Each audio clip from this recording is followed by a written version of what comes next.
നിനക്ക് ഫീസ് അടച്ചാൽ ക്ലാസ്സിൽ കയറാം, ഫീസ് അടയ്ക്കാനുള്ള പണം കണ്ടെത്താൻ വേണമെങ്കിൽ വല്ല മീൻ വിൽക്കാൻ വേണമെങ്കിൽ പോയിക്കോന്ന് പറഞ്ഞു. അത് കഴിഞ്ഞ് ടീച്ചർ ഒരു സെന്റൻസ് കൂടി പറഞ്ഞു, വേണമെങ്കിൽ നിന്റെ അച്ഛനെയും ഒപ്പം കൂട്ടിക്കോളാൻ പറഞ്ഞു. ക്ലാസ്സിൽ നിന്ന് പുറത്താക്കണുണ്ടാകുമ്പോ അതിന് വിഷമില്ല, കാരണം അവന് പഠിക്കാൻ ഇഷ്ടമില്ല.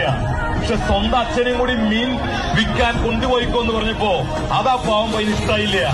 ഇരിക്കുന്ന കസേര എണീറ്റ് നിന്നിട്ട് ആ കസേര നിലത്തെറിഞ്ഞ് പൊട്ടിച്ചിട്ട് അവൻ പറഞ്ഞു, ടീച്ചറെ എന്റെ അച്ഛനെ വിളിച്ച് മാറ്റി പറയുന്നൊരു ദിവസം വരും കണ്ടാന്ന് പറഞ്ഞു.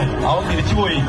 വർഷങ്ങൾക്ക് ശേഷം ആ ടീച്ചർ അഡ്മിഷൻസ് ആയിരിക്കുമ്പോ സ്കൂൾ നഷ്ടത്തിൽ വന്നപ്പോ സ്കൂൾ വിൽക്കാൻ വേണ്ടി പത്രത്തിലൊരു പരസ്യം ഇട്ടു. അവൻ പറഞ്ഞു, സ്കൂൾ വാങ്ങാൻ വേണ്ടി ഞാൻ റെഡിയാണ് എന്ന് പറഞ്ഞ പയ്യൻ ഫ്ലൈറ്റിൽ തിരിച്ചു വരിക. അവൻ തിരിച്ച് അവിയേറ എന്ന് പറയുന്ന അവന്റെ ഹോം ടൗണിലേക്ക് വരുമ്പോ ഫ്ലൈറ്റ് എയർപോർട്ടിൽ ലാൻഡ് ചെയ്യുന്ന സമയത്ത് ഫ്ലൈറ്റിന്റെ ജനശിലയോടുകൂടി അവൻ എയർപോർട്ടിലേക്ക് നോക്കി. അന്ന് ആ എയർപോർട്ടിന്റെ പേര് അവന്റെ പേരായിരുന്നു, ക്രിസ്ത്യാനോ റൊണാൾഡോ.